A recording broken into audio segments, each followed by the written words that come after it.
driving. Hindi gumagalaw ang tricycle driver na ito habang hinihintay ang mga magre-rescue sa kanya.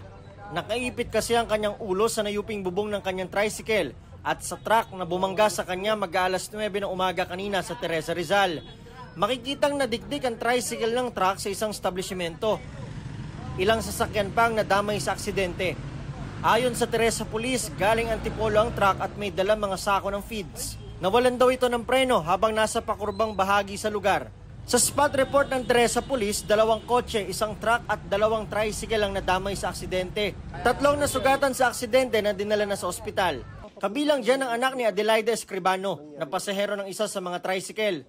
Papasok daw sa trabaho ang anak na mangyari ang aksidente. Ang sabi naman ng doktor, maanuhan pa naman daw ng paraan kasi yung dugo doon sa utak, hindi pa naman gaanong marami talaga.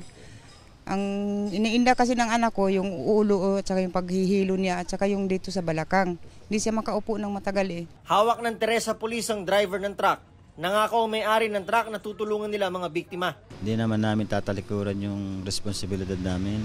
Gagawa namin ng paraan para masolve yung problema namin sa kanila. Para sa GMA Integrated News, Nico Wahe, nakatutok, 24 oras.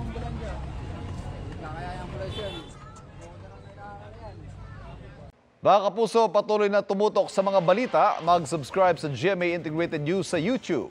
Sa mga kapuso abroad, samahan niyo kami sa GMA Pinoy TV at www.gmanews.tv.